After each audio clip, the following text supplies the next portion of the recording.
Eder. Mac. Pallister. Nel caso Liliana Resinovic c'è anche il processo nel processo, perché evidentemente il giallo principale non bastava. Serviva pure il capitolo laterale sulle frasi dette in televisione, sulle accuse percepite, sulle querele e sui vicini di casa che oggi si sono ritrovati in aula a pochi metri da Sebastiano Visintin. Davanti alla giudice Fabrizia De Vincenzi al Tribunale di Trieste, Visintin è chiamato a rispondere di diffamazione per alcune dichiarazioni rese nel 2023 durante trasmissioni televisive. Dall'altra parte ci sono gli ex vicini di casa di Liliana, Salvatore Nasti e Gabriella Micheli, che non vedevano Visintin da quasi 2 anni. In aula si sono presentati con una spilla con scritto «Lilli, io ci sono». Un dettaglio piccolo ma abbastanza simbolico da dire, qui nessuno ha dimenticato niente, nemmeno per sbaglio. Il nodo è questo: secondo Nasti, quelle dichiarazioni avrebbero messo in discussione la loro immagine davanti a tutta Italia, lasciando intendere che loro potessero essere entrati in casa Resinovic, portando via o portando dentro qualcosa, addirittura tirando in ballo le chiavi. Insomma, non proprio una carezza televisiva. Più che un dubbio innocente, per la coppia sarebbe stata una bella pennellata di sospetto, data in prima serata con il pubblico già seduto sul divano. Durante la testimonianza, Nasti ha ripercorso anche alcuni momenti della giornata della scomparsa di Liliana. E qui il processo per diffamazione si intreccia inevitabilmente con il grande mistero.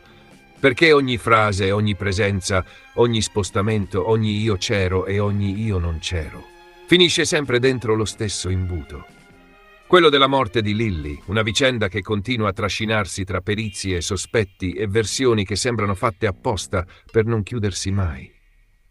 La difesa di Visintin, affidata agli avvocati Paolo e Alice Bevilacqua, ha però una linea molto chiara. Quelle parole sarebbero arrivate in un clima già avvelenato, in un periodo in cui anche le persone offese, cioè Nasti e Micheli, avrebbero indicato Visintin come responsabile della morte della moglie.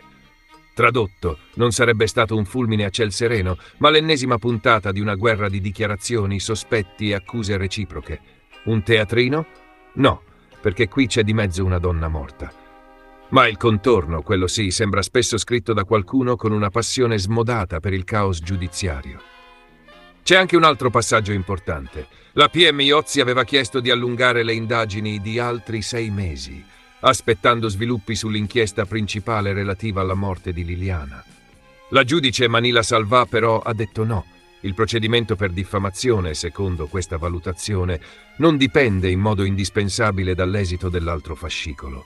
In sostanza, la verità sulla morte di Lilli è una cosa, stabilire se certe frasi abbiano superato il limite della diffamazione è un'altra. 2 binari diversi, anche se corrono nello stesso paesaggio pieno di nebbia. E così il caso Resinovic continua a moltiplicare i suoi fronti. Da una parte l'inchiesta sulla morte di Liliana, con Visintin indagato e con ancora tanti punti da chiarire. Dall'altra i procedimenti paralleli, le querele, le frasi televisive, i vicini, le repliche, le accuse di aver insinuato troppo e le difese che rispondono: attenzione, anche loro avevano detto cose pesanti. Il risultato è il solito. Lilli resta al centro, ma attorno a lei si muove una processione infinita di parole. Parole dette in TV, parole dette in aula, parole contestate, parole difese. E mentre tutti discutono su chi abbia detto cosa, quando, come e con quale intenzione, la domanda più grande resta ancora lì. Cosa è successo davvero a Liliana Resinovic? Perché alla fine, al netto di querele, spille, udienze e schermaglie legali, è quella la ferita che continua a non rimarginarsi. Ehi, non dimenticare di iscriverti a questo canale.